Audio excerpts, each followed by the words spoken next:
অধ্যায় ২। অদূর ভবিষ্যতে যিনি হবেন বিশ্ব মানবের মুক্তির দিশারি, ওহী রিসালাতের বাহক আল্লাহর প্রেরিত নবী। স্বভাবতই তার জীবনে এমন কিছু ঘটনার সমাবেশ ঘটে যা তার অনন্য সাধারণ ব্যক্তিত্বের ইঙ্গিত বহন করে এবং বিশ্বাস বদ্ধমূল করে যে জড়দেহের অধিকারী হলেও ইনি সাধারণ মানব নন, বরং অতি মানব।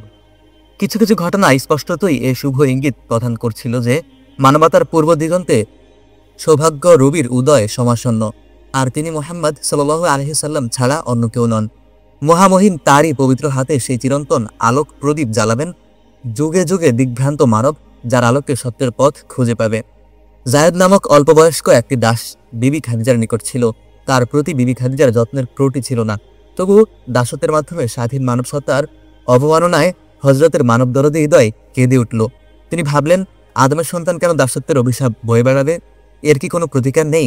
অবশেষে একদিন দাস জায়েদকে তিনি বিবি খাদিজা থেকে চেয়ে নিলেন এবং আজাদ করে দিলেন। কিন্তু বিধাতার কি রহস্যলীলা!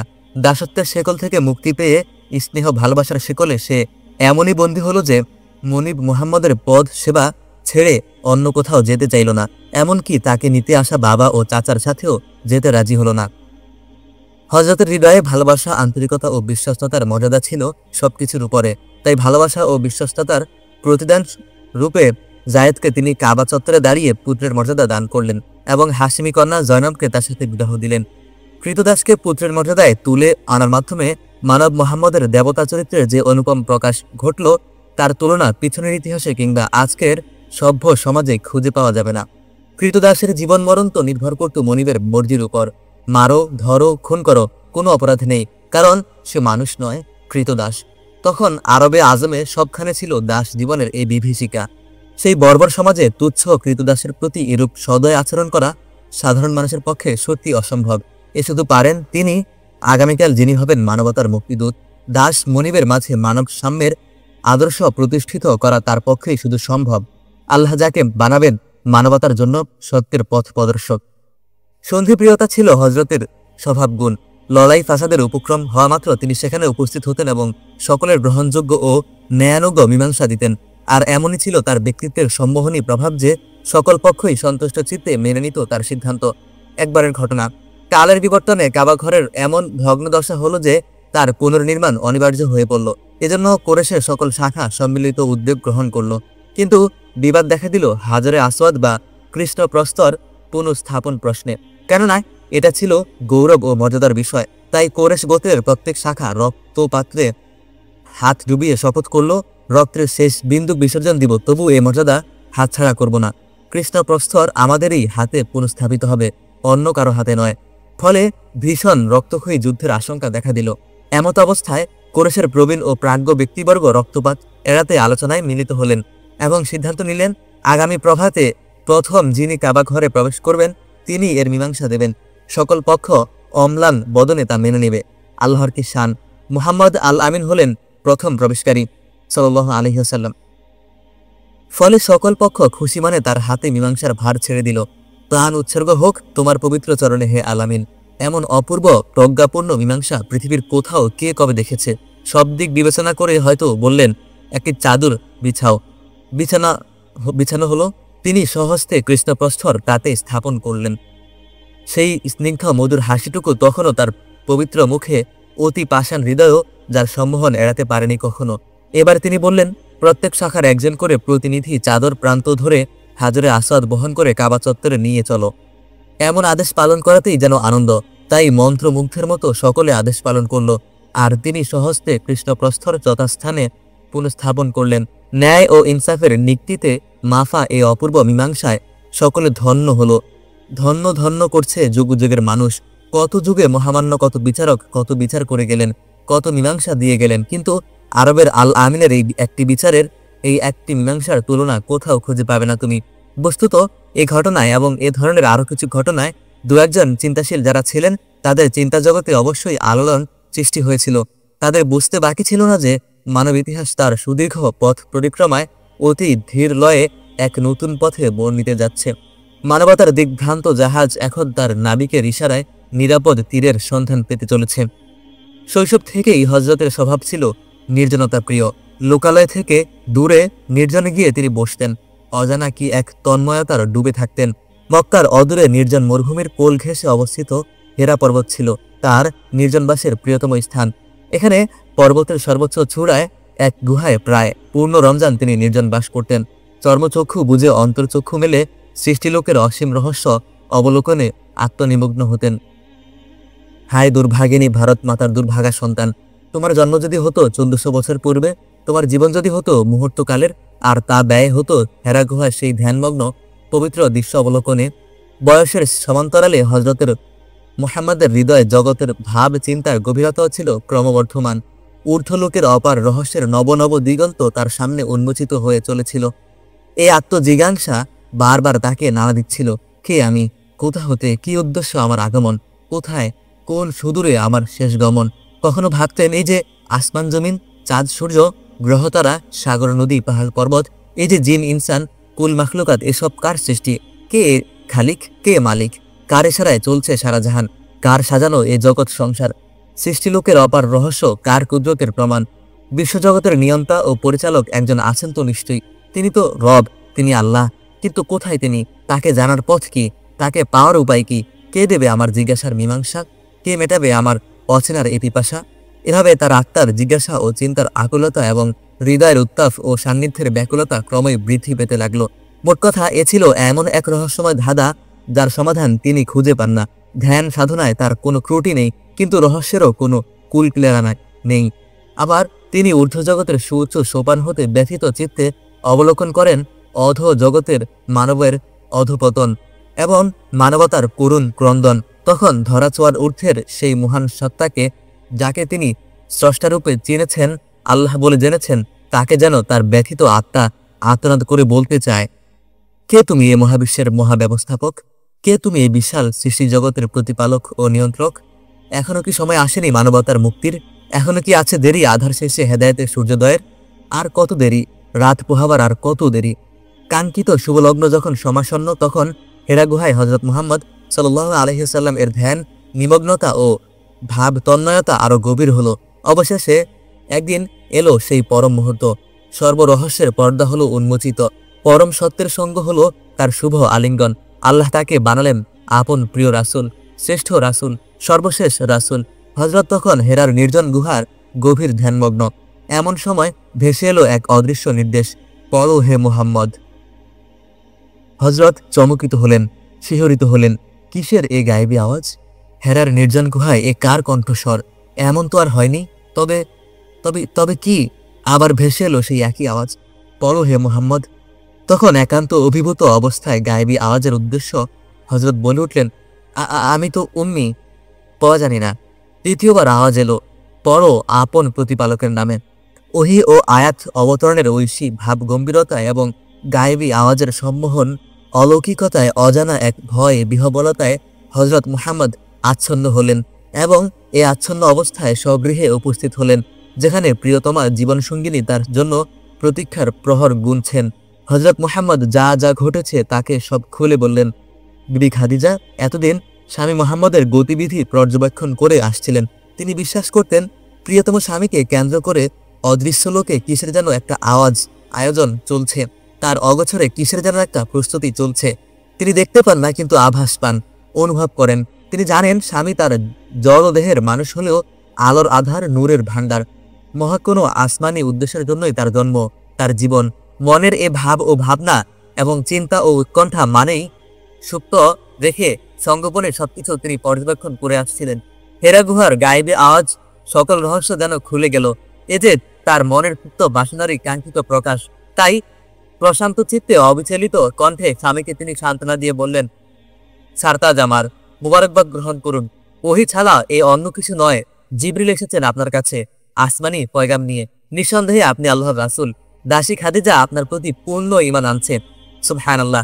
প্রিয়তম স্বামীর পদসেবায় জীবন সম্ভার ও সম্পদ ভাণ্ডার যিনি উৎসর্গ করেছিলেন, তিনি আজ স্বামীর একটিমাত্র কথায় পূর্বপুরুষের যুগ যুগের লালিত ধর্মবিশ্বাস বর্জন করলেন।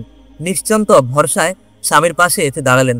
শুধু তাই নয়, সদ্য নবদপ্রাপ্ত স্বামীর মাথায় আসল ধরে সান্ত্বনার ছায়া বিস্তার করলেন। ভক্তি ও বিশ্বাসের এ মমতা ও ভালোবাসার এমন আদর্শ নারী ভিন্ন আর কে হতে পারেন? নবীর জীবনসঙ্গিনী। তিনি ছাড়া আর কে হতে পারেন সৌভাগ্যবতী প্রথম মুসলিম? মহিয়সী খাদিজা তার যোগ্য পুরস্কারই পেয়েছেন অল্প কদিনের ব্যবধানে। আর যারা ঈমান আনলেন তারা হলেন হযরত খাদিজার চাচাতো ভাই ওয়ারাকা, আবু তালিবের বালক পুত্র আলী ও মুক্তিপ্রাপ্ত দাস জায়দ। হযরত মুহাম্মদ সাল্লাল্লাহু আলাইহি ওয়াসাল্লাম তার এই 3 অনুসারীকে সঙ্গে করে নির্জন স্থানে আল্লাহর ইবাদত করতেন। ধীরে ধীরে আরো কিছু মানুষ ঈমানের এই ক্ষুদ্র কাফেলায় শরীক হলেন। এভাবে 3 বছরের নীরব প্রচেষ্টায় মাত্র 13 জন মানুষ পাওয়া গেল, যারা হযরতকে বিশ্বাস করে ঈমানের আলোকে গ্রহণ করলেন এবং সত্যের কাফেলায় প্রথম কাতারে সামিল হওয়ার সৌভাগ্য লাভ করলেন। এবার প্রকাশ্য সভায় সত্যের উদাত্ত আহ্বানের সময় এসে গেল। হযরত মুহাম্মদ সাল্লাল্লাহু আলাইহি ওয়াসাল্লাম সাফা পর্বতের পাদদেশে ডাক দিলেন।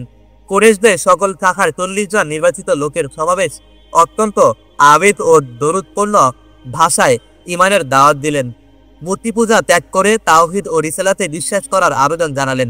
বিশ্বের বুকে সত্যের প্রথম আহ্বানের সে কণ্ঠবাণী ধারণ করে রাখা সম্ভব হয়নি বটে, কিন্তু তার দরদপূর্ণ কণ্ঠ ইথারে ইথারে আজও যেন শুনতে পাই। সে আহ্বানে এখনো এত শতাব্দীর ব্যবধানে কত মানুষ উদ্বেলিত হয়, আকুলিত হয়, লাভবাহিক বলে সাড়া দেয়, অথচ সাফা পাদদেশের দুর্ভাগারা অত নিকট থেকে অবলোকন করলো, শ্রবণ করলো, কিন্তু গ্রহণ করলো না, বরং অশালীন মন্তব্য সহ শোরগোল ও হইচই শুরু করে দিল। সেখানে উপস্থিত হযরত আলী তরুণ রক্ত কুরাইশের এই আস্পর্ধা সহ্য করতে পারল না। তিনি দাঁড়ালেন এবং আবেগ উদ্দীপ্ত কণ্ঠে বললেন, হে আল্লাহর নবী, এখানে বয়স যদিও আমি সবার ছোট এবং বড়দের মজলিসে মুখ খোলা যদিও অশোভনীয়, তবু মক্কার কুরাইশ শুনে রাখুক, আপনার মর্যাদা আমি জানি এবং আপনার আহ্বানের গুরুত্ব উপলব্ধি করি। সুতরাং আপনার ডাকে সাড়া দিয়ে আপনার সেবায় জীবন বিলিয়ে দিতে কৃতার্থ চিত্তে আমি প্রস্তুত। গোটা আরবের ধর্মবিশ্বাসের বিরুদ্ধে তরুণ কণ্ঠের এই আবেগ উদ্দীপ্ত ঘোষণা হয়তো সেদিন হাস্যকর মনে হয়েছিল। উপস্থিত লোকেরা হয়তো বা উপহাস করেছিলেন, কিন্তু তারা কি জানতো ভবিষ্যতের পৃথিবী এবং সর্বজাতির জ্ঞানী গুণী মূর্খ বলে তাদেরই উপহাস করবে। তাওহীদ ও রিসালাতের দাওয়াত যত জোরদার হতে লাগলো, বিরোধিতার মাত্রা তত বেড়ে চলল। কুরাইশ তত মারমুখী হতে থাকলো। আল্লাহর নাম শুনে তারা আগুন হয়ে উঠে, মূর্তি পূজার সমালোচনায় ক্রোধে জ্বলে উঠে এবং আল্লাহর নবীর প্রতি আক্রোশে ফেটে পড়ে। অবশেষে কুরাইশ আবু তালিবকে কঠোর ভাষায় হুঁশিয়ার করে দিল, আপনার ভাতিজা নবুয়তের দাবিদার হচ্ছে এবং পূর্বপুরুষের ধর্ম ও উপাস্যের নিন্দা শুরু করেছে, এমনকি আমাদের বুদ্ধি ও প্রজ্ঞাকে উপহাস করছে। এই আস্পর্ধা অসহ্য। আপনার খাতিরে এতদিন সহ্য করেছি, কিন্তু আর নয়, তাকে নিরস্ত করুন, অন্যথায় আমরা এমন ব্যবস্থা নিতে বাধ্য হব যা আপনার জন্য হবে অপ্রীতিকর। আবু তালিব চিন্তিত হলেন, কেননা কুরাইশ ও তার স্বভাব তিনি ভালো জানেন। তাই প্রিয় ভাতিজাকে ডেকে পরিস্থিতির গুরুত্ব বুঝিয়ে স্নেহে বললেন, ভাতিজা, তোমার কওম আমাকে এসে এই বলে গেল, দেখো মাত্র 13 জন অনুগামীর ক্ষুদ্র লোকবল নিয়ে সমগ্র আরবের বিরুদ্ধে দাঁড়াতে দেওয়ার নিছক বোকামি। আমার কথা শোনো, এই আত্মঘাতী কর্মকাণ্ড বন্ধ করো, এতে তোমারও কল্যাণ, আমারও কল্যাণ। জীবনের শেষ কটি দিন আমাকে নির্বিঘ্নে কাটাতে দাও, সাধ্যের অধিক বোঝা আমার উপর চাপিও না। হযরত মুহাম্মদ সাল্লাল্লাহু আলাইহি ওয়াসাল্লাম অতি প্রশান্ত চিত্তে চাচার বক্তব্য শুনলেন। এমন নাজুক পরিস্থিতিতে আপন পর সকলের সম্মিলিত বিরোধিতার মুখে যে কারো মনোবল ভেঙে পড়াই স্বাভাবিক, কিন্তু তিনি তো বিশ্বমানবের মুক্তির দিশারি, আল্লাহর প্রেরিত দৃশ্যনবী। তাই চাচার এমন হাল ছাড়া বক্তব্যের মুখে তিনি যেন নতুন ভাবে উদ্দীপ্ত হলেন এবং নববলে বলিয়ান হলেন। চোখ তার অশ্রুকাজল হলো, মুখমণ্ডল বেদনা ভরাক্রান্ত হলো, কিন্তু কণ্ঠ ছিল এমন বলিষ্ঠ ও তেজদীপ্ত যেন আসমানি জালাল তাকে সম্মোহিত করেছেন। তিনি বললেন, প্রিয় চাচা, একথা সত্য যে আপনি আমাকে প্রীতি স্নেহে প্রতিপালন করেছেন এবং সকল দুর্যোগে ছায়া দান করেছেন, অপরিসীম আপনার ইহসান ও অনুগ্রহ। কিন্তু আমি বলতে চাই, আখিরাতের বিনিময়ে দুনিয়ার কোনো সওদা হতে পারে না। আল্লাহর কসম, ওরা যদি আমার ডান হাতে সূর্য এবং বাম হাতে চন্দ্র এনে দেয় আর বলে সত্যের দাঁত বন্ধ করো, তবু তা করব না। হয় সত্যের জয় হবে কিংবা আমি শেষ হয়ে যাব। চাচা যান, সমগ্র বিশ্বের সাথে আমি সম্পর্ক ছিন্ন করতে পারি, এমনকি আপনার স্নেহ ছায়াও হারাতে পারি, কিন্তু মুহূর্তের জন্য আমার আল্লাহর সাথে আমি সম্পর্কহীন হতে পারি না। আল্লাহর সাথে, আল্লাহর পথে যদি দুনিয়ার দুঃখ যাতনা সহ্য করতে হয় এবং জীবন বিসর্জন দিতে হয়, তাহলে সে আমার সৌভাগ্য। কিন্তু জীবনের মোহে কিংবা মরণের ভয়ে সত্য থেকে আমি বিচ্যুত হতে পারি না। কোরেশের হুঁশিয়ারি এবং আরবের তরবারি কোনো কিছুতেই আমি ভীত নই, বিচলিত নই, কেননা আমি তো আল্লাহর পক্ষ থেকে আদিষ্ট। হযরতের মর্মনিশ্চিত এই মর্মস্পর্শী এই বক্তব্য আবু তালিব অভিভূত হলেন। 40 বছর ধরে আপন ভ্রাতুষ্পুত্রকে অতি নিকট থেকে তিনি দেখে এসেছেন, কিন্তু আজ যেন তিনি তার নতুন পরিচয় পেলেন। চোখে অশ্রুর আভাস, চেহারায় নূরের আভাস, উদ্ভাস এবং কণ্ঠস্বরে ঐশী শক্তির অভিপ্রকাশ। এ যেন দেহসত্তাকে ছাপিয়ে নুরানি সত্তায় উদ্ভাসিত নতুন মুহাম্মদ। আবু তালিব বিমুগ্ধ হলেন, স্নেহাপ্লুত হলেন এবং শ্রদ্ধা বিভূত হলেন। অসীম মমতায় তাকে কাছে টেনে বললেন, বেটা, 8 বছরের শৈশব থেকে 40 বছরের পরিণত যৌবন পর্যন্ত স্নেহ দিয়ে, মায়া মমতা দিয়ে তোমাকে প্রতিপালন করে এসেছি। ভেবেছ এখন তোমাকে শত্রুর মুখে নিঃসঙ্গ ছেড়ে দেব? কখনো না।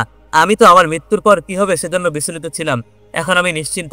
যা বেটা, নির্ভয়ে তুমি তোমার আল্লাহর বাণী প্রচার করো, যা ইচ্ছা তা বলো, আমি বেঁচে থাকতে তোমার কোনো অনিষ্ট হতে পারে না। কুরাইশে ভয়ভীতি প্রদর্শনের কৌশল যখন ব্যর্থ হলো, তখন তারা ভাবল এবার পায়তারা বদল করতে হবে। লোভ ও প্রলোভনের জাল বিস্তার করে মুহাম্মদকে থামাতে হবে, রূপ ও রূপের মোহে তাকে ভোলাতে হবে। শান্তিপূর্ণ উপায়ে উদ্দেশ্য সিদ্ধির এছাড়া দ্বিতীয় কোনো পথ নেই। কুরাইশের অতি হুঁশিয়ার ও পাকা সমজদার এক লোককে দায়িত্ব দেওয়া হলো। সে বেশ মোলায়েম ভাষায় হযরতকে বলল, দেখো মুহাম্মদ, গুণ ও চরিত্রের কারণে তোমাকে আমরা শ্রদ্ধা করি এবং ভালোবাসি, কিন্তু হঠাৎ এ কি অদ্ভুত কাণ্ড শুরু করলে তুমি? আসল মতলব কি তোমার? কি চাও তুমি? নেতৃত্ব, কর্তৃত্ব? তাহলে আমরা তোমার নেতৃত্ব মেনে নিতে প্রস্তুত। কিংবা ধন সম্পদ? তাহলে আমাদের সমস্ত সম্পদ তোমার পায়ে লুটিয়ে দিতে রাজি। অথবা রূপসী নারী? তাহলে আরবের সেরা রূপসীরা তোমার পদ সেবার জন্য প্রস্তুত রয়েছে। শুধু আমাদের একটু শান্তি দাও, নতুন ধর্মের নামে বিভেদ সৃষ্টি বন্ধ করো। আমাদের একটি কথা মেনে নাও, আমরা তোমার সব দাবি মেনে নেব, সব চাহিদা পূর্ণ করব। হযরত শান্তভাবে সব কথা শুনলেন, তারপর বললেন, কি বললেন? হে সভ্য জাতির মানুষ, সে কথা শোনার আগে একবার ভেবে দেখো, কি মহা অগ্নি পরীক্ষা! এ জগতের যত ধ্বংস ও অনিষ্ট তার মূলে ক্ষমতা, সম্পদ ও নারী। এই 3 মোহ এড়িয়ে যাওয়া সম্ভব নয় জড়দেহের কোনো মানুষের পক্ষে। স্রষ্টার ইচ্ছা দ্বারা নিয়ন্ত্রিত নুরানি সত্তার অতিমানব যিনি, তার পক্ষে শুধু সম্ভব এ সকল মোহের ঊর্ধ্বে ওঠা। তাহলে এই মানদণ্ডে এবার বিচার করো আমেনার পুত্রকে, বিধাতার প্রশংসিত মুহাম্মদকে। এবার শোনো তিনি কি বললেন। আপন পর ও শত্রু মিত্র সকলের জন্য যে স্নিগ্ধ পবিত্র হাসিটুকু তার মুখে লেগে থাকতো সবসময়, সেই হাসিটুকু কুরাইশ দূতকে উপহার দিয়ে তিনি বললেন, তোমার কথা কি শেষ হয়েছে ভাই? তাহলে এবার আমার কথা শোনো। এসব কিছু আমার উদ্দেশ্য নয়। আল্লাহর আদেশে তোমাদেরকে আমি সত্যের পথ দেখাতে চাই, মুক্তির উপায় বাতলাতে চাই। আমি জান্নাতের সুসংবাদ শোনাই, জাহান্নামের হুঁশিয়ারি জানাই। শোনো, আল্লাহর কালামের কিছু আয়াত শোনো। তারপর হযরত তাকে কতিপয় আয়াত পাঠ করে শোনালেন, আর সে মন্ত্র মুগ্ধের মতো তা শুনল। তারপর ফিরে এসে কুরাইশ নেতাদের বুঝিয়ে বলল, আল্লাহর কসম, এ মানুষের কালাম নয়, জাদু নয়, কবিতাও নয়, এ অন্য কিছু। আমার পরামর্শ যদি শোনো তাহলে বলি, মুহাম্মদকে তার অবস্থার উপর ছেড়ে দাও। আল্লাহর কসম, তার সাথে টক্কর দিলে তোমরা মিসমার হয়ে যাবে। কিন্তু হক ও সত্যের প্রতি বিদ্বেষ তাদের এমনই বেসামাল অবস্থা ছিল যে এ সুপরামর্শে তারা কর্ণপাত করল না, উল্টো তাকেই ভালোমন্দ শুনিয়ে দিল। সকল অপকৌশল যখন ব্যর্থ হলো, তখন প্রতিহিংসার আগুনে সমগ্র মক্কা জ্বলে উঠল। প্রতিরোধ ও প্রতিকারের পন্থা নির্ধারণের লক্ষ্যে কুরাইশ গোত্রের সকল শাখার সর্দারগণ পরামর্শ সভায় বসল এবং স্ব বুদ্ধির দৌড় অনুযায়ী যে যার প্রস্তাব পেশ করতে লাগলো। কারো কারো মত হলো, কথার জাদুতে মোহাম্মদ অদ্বিতীয়, তার সম্মোহন থেকে বাঁচা খুব শক্ত, যুক্তিতর্কেও তার সাথে পেরে ওঠা অসম্ভব। তাছাড়া দৈহিক সৌন্দর্যেও তিনি অতুলনীয়। ফলে একবার যারা তার কথা শ্রবণ করে এবং একবার যারা তার সৌন্দর্য অবলোকন করে, তারা তার বশীভূত হয়ে পড়ে। সুতরাং এমন ব্যবস্থা করা হোক যাতে কেউ তার কাছে ভিড়তে না পারে এবং কারো কানে তার কথা প্রবেশ না করে। কারো কারো মত হলো, আসলে তিনি নিজের ইচ্ছায় চালিত নন, নিশ্চয় কোনো অপশক্তি তার উপর ভর করেছে। তাই গণক জ্যোতিষী দ্বারা তার সুচিকিৎসার ব্যবস্থা করা হোক, তাতে তিনি সুস্থ হয়ে উঠবেন, আমারও স্বস্তির নিঃশ্বাস ফেলার সুযোগ পাব। এভাবে এক একজন এক এক রকম মন্তব্য করতে থাকল। সবচেয়ে প্রবীণ ও বুদ্ধিমান বলে পরিচিত একটি লোক এতক্ষণ চুপচাপ ছিল। এবার সে মাথা দুলিয়ে সবার সব কথা নাকচ করে দিয়ে বলল, বন্ধুরা, এত সহজ নুসখায় কাজ হবে না। মুহাম্মদ বেঁচে থাকতে আমাদের নিস্তার নেই, মাথা না কেটে এ মাথা ব্যথা দূর করার উপায় নেই, সুতরাং যেভাবে পারো তাকে খতম করো। আমি জানতে চাই, তোমাদের এত নমনীয় আচরণ এবং এত লোভনীয় প্রস্তাব কি তাকে সামান্য টলাতে পেরেছে? তার কর্মকাণ্ডে বিন্দুমাত্র পরিবর্তন আনতে পেরেছে? সুতরাং নরম চিন্তা ছেড়ে গরম পন্থায় চলো। সকলে বক্তার দূরদর্শিতার তারিফ করলো এবং এক বাক্যে স্বীকার করলো যে আমাদের সর্দার যথার্থ বলেছেন। সুতরাং আর দেরি নয়, এবার ঝাঁপিয়ে পড়ো মোহাম্মদ ও তার অনুসারীদের উপর। কি স্থূল বুদ্ধি, মূর্খদের কি অদ্ভুত যুক্তি, সত্যকে মুছে ফেলার কি হাস্যকর অপপ্রয়াস। আল্লাহর প্রেরিত পুরুষ যিনি, আল্লাহর আদেশে পরিচালিত যিনি এবং আল্লাহর সাহায্যপ্রাপ্ত যিনি, স্বজাতির নির্যাতন ও নিপীড়নে তিনি কি হিম্মতহারা হতে পারেন? বাধা যত প্রবল হবে সত্যের গতিবেগ তত দুর্বার হবে, এটাই তো প্রকৃতির অমোঘ নিয়ম। কিন্তু সে পথই তারা গ্রহণ করলো যে পথে তাদের ধ্বংস এবং সত্যের বিজয় অনিবার্য। শুরু হলো নির্যাতন ও নিপীড়নের বিভীষিকাময় অধ্যায়। সেই মর্মন্তুদ কাহিনী যত কম বলো এবং যত কম শোনো ততই ভালো।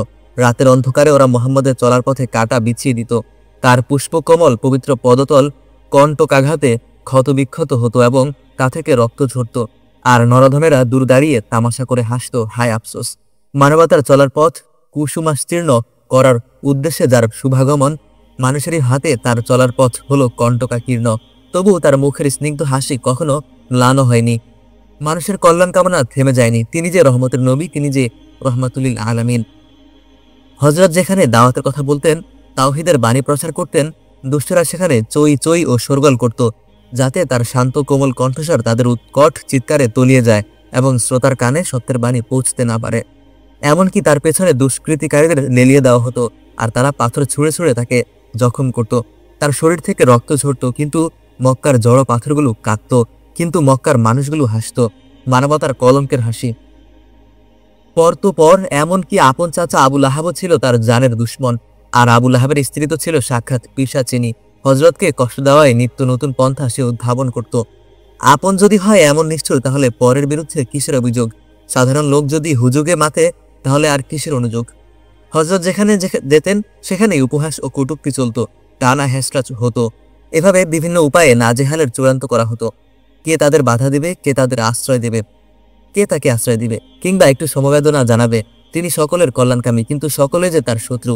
একদিন তো তার প্রাণনাশেরই উপক্রম হলো। হযরত আবু বকর তাকে উদ্ধার করতে এসে নিজেও নরাধমদের হাতে ক্ষতবিক্ষত হলেন।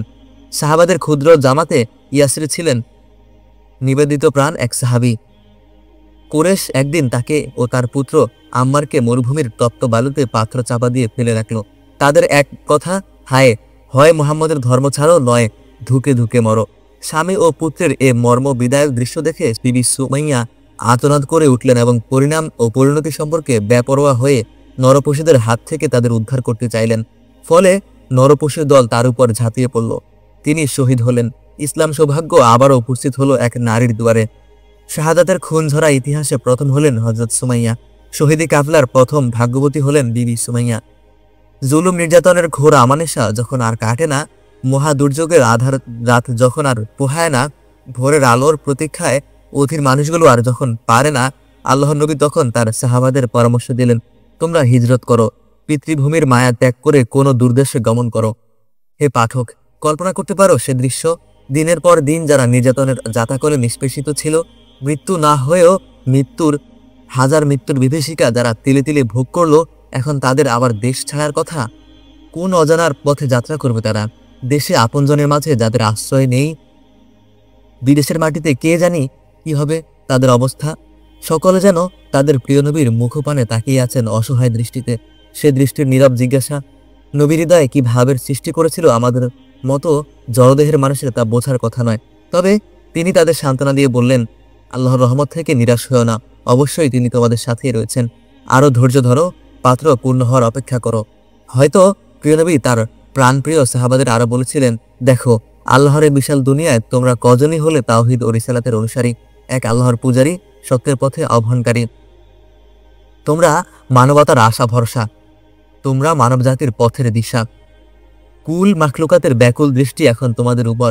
পৃথিবীতে ন্যায় ও সত্যের প্রতিষ্ঠা যদি কামনা করো, ইসলাম বৃক্ষ শিরক ও জাহিলিয়াতের ঝড়ঝাপটা বাঁচিয়ে শত শাখায় বিস্তৃত হোক, তা যদি চাও, সর্বোপরি যদি আল্লাহর নিকট মহাপুরস্কার আশা করো, তাহলে স্বদেশ ভূমির মায়া ত্যাগ করে হিজরতের জন্য প্রস্তুত হও। এই বিচ্ছেদ তোমাদের জন্য যেমন বেদনাদায়ক তেমনি আমার জন্য কষ্টদায়ক, কিন্তু তোমরা যে ভবিষ্যৎ মানব জাতির শিক্ষক, তোমাদের কাছেই তো যুগ যুগের মানুষ পাবে সত্য সতের পথ, ত্যাগ ও কোরবানির শিক্ষা। সুদীর্ঘ নির্যাতনে বিপর্যস্ত সাহাবা কেরামের ক্ষুদ্র দলটি প্রিয় নবীর মুখনিসৃত সান্ত্বনা বাণীর সুশীতল পারসে সেদিন যেন নবজীবন লাভ করলো। তাই সবকিছু ত্যাগ করে এমনকি প্রিয়তম নবীর সান্নিধ্য বিসর্জন দিয়ে তারা হাসি মুখে আল্লাহর পথে হিজরত করলেন। যে পথে ধূলিকণা এই মুহাজির কাফেলার পদ স্পর্শ লাভ করেছে, ধন্য তারা, ধন্য তাদের ধূলি জীবন। আর যারা এই পুণ্য আত্মাদের দেশ ছাড়া করেছে, ধিক তাদের মানব জীবন। নবীর অনুসারী সাহাবাদের সংখ্যা তখন কতই বা ছিল, সম্ভবত 25-এর বেশি নয়, কিন্তু কি অতুলনীয় ত্যাগের তুলনায়, কি অপূর্ব তাদের নবী প্রেম। এমন আত্মত্যাগ ও প্রেম নিবেদনের তুলনা কি পাবে তুমি মানবজাতির ইতিহাসে? ধন্য আরব নবীর উম্মত, ধন্য তাদের নবী প্রেম। অতি সামান্য পথেই সম্বল করে এই মুহাজির কাফেলা অজানার পথে যাত্রা শুরু করলো। আল্লাহর অনুগ্রহ এবং নবীর আশীর্বাদ হলো তাদের পাথেই, তাদের পথের সম্বল। জুলুম নির্যাতনের বিভীষিকা থেকে মুক্তির আনন্দ এবং নতুন দেশে নিরাপদ জীবন লাভের সম্ভাবনা একদিকে তাদেরকে পথ চলার উদ্যম এবং সকল প্রতিকূলতা মোকাবেলা করার সাহস যোগাচ্ছিল, অন্যদিকে বিভিন্ন শঙ্কা ও আশঙ্কা এবং ঝড় ঝাপটা যেন তাদের আশার প্রদীপ নিভিয়ে দিতে উদ্যত হলো। তবু তাদের পথ চলা অব্যাহত ছিল। দিনের আলো ও রাতের অন্ধকার এবং মরিচিকার ঝিকিমিকি এবং তারকার ঝিলিমিলির মাঝে অদৃশ্য লোকের একটি আলোকে রেখা যেন তাদের পথ দেখিয়ে চলছিল। এভাবে মরুভূমির বালু সাগর এবং নোনা দরিয়ার উত্তাল তরঙ্গ পাড়ি দিয়ে মুহাজির কাফেলা গিয়ে পৌঁছল হাবশা দেশে। হাত পস্কে যাওয়া মুসলমানেরা অন্য দেশে দিন ও ঈমান নিয়ে শান্তি ও নিরাপত্তার জীবনযাপন করবে, এমন কল্পনাও মক্কার কুরাইশদের জন্য ছিল অসহনীয়। কেননা মুসলমানদের জীবনে শান্তির সুবাতাস মানে তো কুরাইশদের জীবনে অশান্তির দাবানল। এখানে ভোরের সোনালী আলোর উদ্ভাস মানে তো সেখানে অমাবস্যার অন্ধকার। তাই মুহাজিরদের দেশ ত্যাগের খবর জানাজানি হওয়া মাত্র কুরাইশ তাদের পশ্চাৎবন করল। কিন্তু আল্লাহর রহমত এবং নবীর দরদ যাদের সঙ্গী, তাদের ভাবনা কিসের? ধাওয়াকারীদের থাবা এড়িয়ে নিরাপদেই তারা পৌঁছে গেল হাবশার রাজধানীতে। কুরাইশ তখন কূটনৈতিক পথে অগ্রসর হলো এবং মূল্যবান উপঢৌকন সহ দুজন সুচতুর ব্যক্তিকে নাজ্জাশের রাজদরবারে পাঠালো। তারা প্রভাবশালী দরবারীদের হাত করে রাজ সমীপে এই মর্মে আর্জি পেশ করলো, মহারাজ, আমরা পবিত্র তীর্থভূমি মক্কার বাসিন্দা, মুসলিম পরিচয় দানকারী আমাদের কিছু ধর্মচ্যুত লোক পালিয়ে এসেছে আপনার রাজ্যে। মহারাজের আজ্ঞা হলে আমরা তাদের ফিরিয়ে নিতে চাই। তারা আরও অভিযোগ করল যে পূর্বপুরুষের ধর্ম ত্যাগ করে এক নতুন ধর্ম এরা উদ্ভাবন করেছে এবং ঘরে ঘরে বিভেদ ও অশান্তির আগুন জ্বেলে দিয়েছে। লোভের জলে এবং উপঢৌকনের জালে আটকা পড়া দরবারীরা তাদের কথায় সায় দিল, বলল ধর্মত্যাগকারীদেরকে তাদের অভিভাবকদের হাতে প্রত্যার্পণ করাই উত্তম। কিন্তু বিচক্ষণ ও ন্যায়পরায়ণ রাজা নাজ্জাশী বললেন, একতরফা অভিযোগে আমি কোনো আদেশ জারি করতে পারি না। আমার আশ্রিতদের বক্তব্য না শুনে তোমাদের হাতে তুলে দিতে পারি না। এত বড় অন্যায় ও অধর্ম আমার দ্বারা হতে পারে না। তাছাড়া সাধারণ যুক্তিতেও তোমাদের দাবি গ্রহণযোগ্য মনে হয় না। আমার বিশ্বাস তারা জুলুম নির্যাতনের শিকার হয়েছে এবং প্রাণ বাঁচানোর তাগিদে আমার রাজ্যে আশ্রয় গ্রহণ করেছে। কেননা স্বেচ্ছায় কেউ জন্মভূমির মায়া ত্যাগ করে না। ঘটনা যাই হোক এবং আমার আশ্রিতদের ধর্ম পরিচয় যাই হোক, আমি তাদের বক্তব্য শ্রবণ করব, তারপর সিদ্ধান্ত প্রকাশ করব। পরদেশের মাটিতে এসে স্বস্তির নিঃশ্বাস ফেলতে না ফেলতে মুহাজির কাফেলায় রাজ তলব হাজির হলো। ফলে স্বভাবতই তারা উদ্বিগ্ন ও বিচলিত হয়ে পড়ল। কে জানে আবার কোন বিপদ দেখা দিল। হে আল্লাহ, তোমার বিশ্ব রাজত্বে এমন কোনো ভূখণ্ড নেই কি যেখানে আমরা পেতে পারি একটু নিরাপদ আশ্রয়? প্রিয় জন্মভূমির মায়া ত্যাগ করে মরুভূমি ও সাগর পাড়ি দিয়ে এখানে এসেছি, কিন্তু হায়, এখানে যে আমরা ঠিকানাহীন মুসাফির। হে আল্লাহ, তুমি আমাদের রক্ষা করো, আশ্রয় ও নিরাপত্তা দান করো। আমরা যে তোমারই নবীর অনুসারী, সত্য পথের পথিক। তুমি ছাড়া আমাদের কোনো আশ্রয় নেই, কোনো সহায় নেই। মুহাজিরগণ আল্লাহর উপর ভরসা করে রাজদরবারে হাজির হলেন। কুরাইশ প্রতিনিধিদ্বয় রাজা নাজ্জাশীকে সিজদা করে বিনয়ের সাথে এক পাশে দাঁড়ালো। কিন্তু ইসলামের শিক্ষা, মানুষের মাথা মানুষের সামনে নত হতে পারে না। মুসলমান আল্লাহকে ছাড়া কাউকে সিজদা করতে পারে না। তাই মুহাজিরগণ রাজা নাজ্জাশীকে শুধু সালাম করলেন। দরবারীগণ সুযোগ পেয়ে বলে উঠল, তোমরা তো অদ্ভুত হে, রাজদরবারে শিষ্টাচার রক্ষা করতে জানো না? যার আশ্রয়ে জীবন বাঁচাতে চাও সেই মহামান্য সম্রাটকে সিজদা করতে তোমাদের কিসের আপত্তি? গাম্ভীর্য ও প্রশান্তির মূর্ত প্রতীক রাজা নাজ্জাশী কিন্তু দরবারীদের বাক চাতুর্যে প্রবাহিত হলেন না। তিনি শুধু স্মিত হেসে মুসলিম দলপতিকে সম্বোধন করে বললেন, এই অভিযোগের জবাব কি তোমার? আলী ভ্রাতা হযরত জাফর বিন আবু তালিব ছিলেন মুহাজিরদের দলপতি। তিনি সাবলীল ভঙ্গিতে অগ্রসর হলেন এবং মার্জিত ভাষায় বললেন, বাদশাহ, ঔদ্ধত্য প্রকাশ কিংবা অবজ্ঞা প্রদর্শন আমাদের উদ্দেশ্য নয়, বরং আমাদের নবীর শিক্ষা এই যে সমগ্র বিশ্বজগতের যিনি সৃষ্টিকর্তা ও পালনকর্তা, রাজা প্রজা সকলের মাথা তার সামনেই শুধু সিজদা অবনত হবে। আল্লাহ ছাড়া অন্য কোনো সত্তা যত ক্ষমতাবানী হন, যত ন্যায়পরায়ণ ও দয়ালুই হন, মানুষের সিজদা লাভের অধিকারী নন। আমরা আপনাকে অত্যন্ত শ্রদ্ধা করি ও দয়ালু বলে জানি, সেজন্যই আমাদের নবী আপনার রাজ্যে আশ্রয় নিতে বলেছেন, কিন্তু জীবন রক্ষার জন্য আমরা তার শিক্ষা অমান্য করতে পারি না। খ্রিস্ট ধর্মের অনুসারী সম্রাট নাজাশী মুসলিম দলপতির স্পষ্ট ভাষণে অভিভূত হলেন এবং সাগ্রহে বললেন, আল্লাহর প্রেরিত বলে যার নাম তোমরা উচ্চারণ করলে তার পরিচয় ও ধর্ম প্রচার সম্পর্কে আমি বিস্তারিত জানতে চাই। নাজাশীর প্রশ্নের জবাবে দলপতি জাফর অত্যন্ত আবেগপূর্ণ ভাষায় বললেন, মহামান্য বাদশাহ, ইসলাম গ্রহণের পূর্বে আমরা ছিলাম পশুর চেয়ে অধম এক কওম। মুর্দা গলিজ ছিল আমাদের খাদ্য, পাথর ও মূর্তি ছিল আমাদের উপাস্য, অশ্লীলতা ও পাপাচার ছিল আমাদের মজ্জাগত, নিষ্ঠুরতা ছিল এমন যে নিষ্পাপ শিশুকন্যাকে আমরা জীবন্ত কবর দিতাম। তার আত্মচিৎকারে আমাদের মন গলত না, চোখের পাতা ভিজত না, এক কথায় ভয়ঙ্কর এক অন্ধকারে ডুবেছিলাম আমরা। এমন সময় আল্লাহ তার প্রিয় নবীকে আমাদের মাঝে প্রেরণ করলেন। তিনি আমাদের ঈমান ও তাওহীদের দাওয়াত দিলেন, ইনসানিয়াত ও মানবতা শিক্ষা দিলেন। আমরা পশু থেকে মানুষ হলাম, অন্যায় ও মন্দ বর্জন করে ন্যায় ও কল্যাণের পথে পরিচালিত হলাম। মূর্তি পূজার পরিবর্তে এক আল্লাহর ইবাদতে আত্মনিয়োগ করলাম। আমরা মানুষকে ভালোবাসি, মানুষের উপকার করে মানুষকে কল্যাণ ও মুক্তির পথে ডাকি। বাদশাহ মেহেরবান, এই হলো আমাদের অপরাধ। এ কারণে স্বজাতির হাতে আমরা এমন হিংস্রতা ও বর্বরতার শিকার হলাম যা ভাষায় বর্ণনা করা সম্ভব নয়। প্রাণ বাঁচাতে আমরা আজ আপনার আশ্রয় পাচ্ছি, কিন্তু আমাদের কম এখানে এসেও হাজির হয়েছে জুলুম নির্যাতনের বিভীষিকায় আমরা আবার আমাদের ফিরিয়ে নিতে। বাদশাহ মেহেরবান, স্বদেশেই আমরা আপনার মহানুভবতার কাহিনী শুনেছি। আমাদের নবী বলেছেন, আপনি বড় রহমদিল, তাই আপনার রাজ্যে আমরা এসেছি আপনার আশ্রয় প্রত্যাশী হয়ে। মুসলিম দলনেতার বক্তব্যে বাদশাহ নাজাশী আশ্বস্ত হলেন এবং মুসলমানদের জুলুম নির্যাতনের ভোগের কাহিনী শুনে ব্যথিত হলেন। তিনি তাদের প্রতি গভীর সমবেদনা প্রকাশ করে বললেন, সত্যের জন্য তোমরা যে ত্যাগ স্বীকার করেছ তা অতুলনীয়। আমি সুনিশ্চয় ভাবে সাক্ষ্য দিচ্ছি, ইনজিলের ভবিষ্যৎবাণী এবং ঈসা বিন মারিয়ামের সুসংবাদ যার সম্পর্কে তিনি তোমাদের নবী মুহাম্মদ ছাড়া আর কেউ নন। হায়, রাজত্বের স্বর্ণ শৃঙ্খলে যদি আবদ্ধ না হতাম, তাহলে মক্কায় গিয়ে সেই মহান নবীর পদচুম্বন ও পাদুকা বহন করে আমি ধন্য হতাম। আমার অন্তর্দৃষ্টি বলছে, হেরা পর্বতের নূর তাজাল্লি নিঃসন্দেহে সিনাই পর্বতের নূর তাজাল্লিরই পূর্ণতম প্রকাশ। বস্তুত অন্তরের উপলব্ধি ও বিশ্বাসের দিক থেকে রাজা নাজ্জাশী তখনই ইসলামের সততায় আত্মসমর্পিত হলেন, তবে পরিস্থিতি হিসেবে তা প্রকাশ না করাই উত্তম বিবেচনা করলেন। অবশ্য কোরেশ প্রতিনিধিদ্বয়কে তিনি পরিষ্কার জানিয়ে দিলেন যে আমার আশ্রিতদের আমি ফিরিয়ে দিতে পারবো না। ফলে তারা ব্যর্থতার গ্লানি মাথায় করে মক্কায় ফিরে গেল। মক্কার মুশরিকদের পাশবিক নির্যাতনের কবল থেকে অসহায় সাহাবাদের রক্ষার তাগিদেই হযরত মুহাম্মদ সাল্লাল্লাহু আলাইহি ওয়াসাল্লাম হাবশায় হিজরতের পরামর্শ দিয়েছিলেন। কেননা নির্যাতন ও নিপীড়নের নরকীয় দৃশ্য নীরবে অবলোকন করে যাওয়া তার পক্ষে আর সম্ভব ছিল না।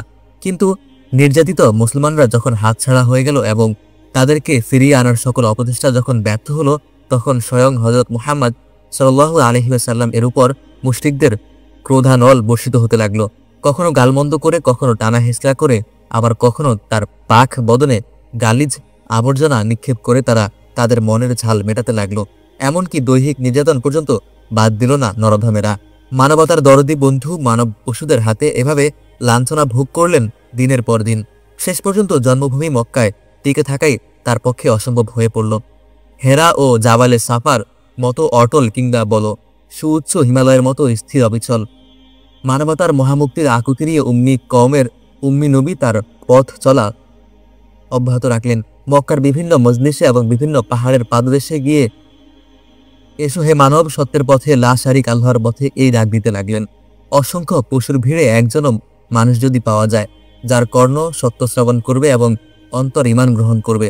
মানব প্রেমের কি আশ্চর্য আকুতি, সত্য প্রতিষ্ঠার কি অপূর্ব প্রীতি, স্রষ্টার প্রেমে যিনি পূর্ণ স্নাত হয়েছেন এবং সৃষ্টির কল্যাণে যিনি পূর্ণ নিবেদিত হয়েছেন, সর্বোপরি যিনি আল্লাহর আদেশ লাভ করেছেন এবং সাহায্য প্রাপ্ত হয়েছেন, তারই পক্ষেই শুধু সম্ভব।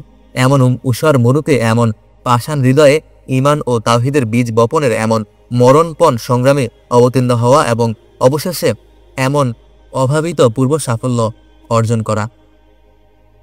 কুরাইশদের জুলুম অত্যাচার এবং নবী মুহাম্মদের তাবলীগ ও সত্যপ্রচার সমান গতিতেই চলতে লাগলো।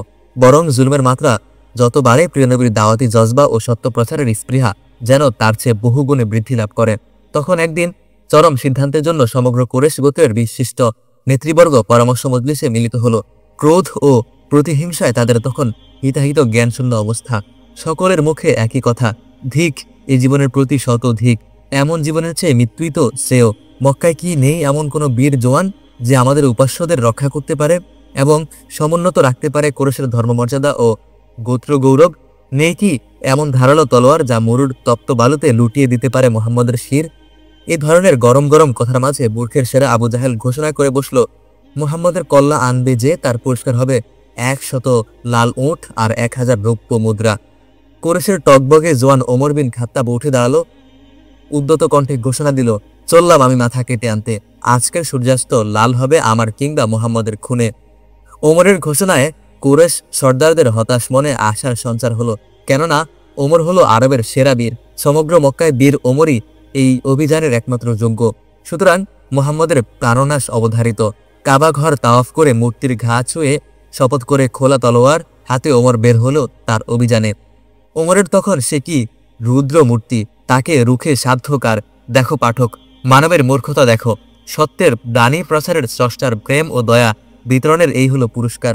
আমেয়ার পুত্র মুহাম্মদ আল আমিনের এই হলো প্রতিদান। এমন নিষ্ঠুরতার কথা স্মরণ করেই হয়তো কবি বিলাপ করেছেন, আমার বুকের খুনে লাল হলো ওদের তলোয়ার, তোমার প্রেমে আত্মনিবেদনের এই তো পুরস্কার। প্রাসাদ ব্যালকনিতে এসে দাঁড়াও বন্ধু, দেখে যাও তামাশা চমৎকার। পথে যুবক ওমরের পরিচিত এক বন্ধু পথরোধ করে জিজ্ঞাসা করল, বন্ধু কেন এ সংহার মূর্তি তোমার? কোন মায়ের বুক খালি করবে আবার? যুবক ওমর সগর্বে তার অভিযানের কথা প্রকাশ করলেন। ওমরের বন্ধু ছিলেন গোপনে মুসলিম। তিনি কৃত্রিম নির্লিপ্ততার আড়াল থেকে তার উদ্বেগ উৎকণ্ঠা চেপে রেখে বললেন, কিন্তু ঘরের খবর রাখো আগে। আমরা যে শুনেছি তোমার ঘরেও ইসলাম ঢুকে পড়েছে, বোন ও ভগ্নিপতি মুসলমান হয়ে বসে আছে। তাই বলি বন্ধু, আগে ঘর সামলাও, তারপর অন্য কাজে মাথা ঘামাও। যুবক ওমর এমনিতেই ক্রোধে টকবক করছিল। এবার যেন তার মাথায় বজ্রপাত হলো। সেখান থেকে সোজা বোনের বাড়িতে গিয়ে হাজির হলেন। বদ্ধ দরজায় ওমরের আওয়াজ পেয়ে বোন ফাতেমা বিচলিত হলেন। নিজের চেয়েও তার বেশি চিন্তা হলো সাহাবী খাব্বাব সম্পর্কে, যিনি তাকে ও তার স্বামীকে কোরআন শিক্ষা দিতে তখন সেখানে অবস্থান করছিলেন। ফাতেমা ভাবলেন, যা কিছু হোক রক্তের সম্পর্ক ওমরকে আমার বিষয়ে সংযত রাখবে, কিন্তু খাব্বাবকে দেখামাত্র তার মাথায় খুন চেপে যাবে। এরপর যা ঘটবে তা কল্পনা করতেও শরীর কণ্টকিত হয়ে ওঠে। কিন্তু এমন নাজুক মুহূর্তেও স্থিরমতি ফাতেমা খাব্বাবের আত্মগোপনের নিরাপদে ব্যবস্থা করলেন। তারপর ধীর স্থিরভাবে দরজা খুলে এক পাশে সরে দাঁড়ালেন। ওমর ঘরে ঢুকলেন যেন যমদূতের মতো। তার চোখ লাল দেখে বোন ফাতেমা বুঝে নিলেন শাহাদাত সৌভাগ্যের শুভলগ্ন সমুপস্থিত। সুতরাং ভয় পাওয়া কেন আর? তাই ওমর যখন গজবের স্বরে জিজ্ঞাসা করল, এ কথা কি সত্যি যে তোরা ইসলাম গ্রহণ করেছিস? তখন তিনি ধীর শান্ত ভাষায় বললেন, প্রিয় ভাই, তোমার আমার মাঝে তলোয়ারের ভাষায় কথা হবে কল্পনা করিনি কখনো, তবু বলছি শোনো। বোনের রক্ত যদি তোমার এতই প্রয়োজন হয় তাহলে এই নাও, মাথা পেতে দিলাম, আমাকে হত্যা করো, তোমার রক্তের পিপাসা নিবারণ করো। ঘটনার আকস্মিকতায় ওমর হতবিহ্বল হয়ে পড়লেন। আজীবন তিনি তলোয়ারের খেলা খেলেছেন, আঘাত হেনেছেন এবং আঘাত ফিরিয়েছেন, কিন্তু এমন অভিনব আঘাতের জন্য তিনি তো প্রস্তুত ছিলেন না।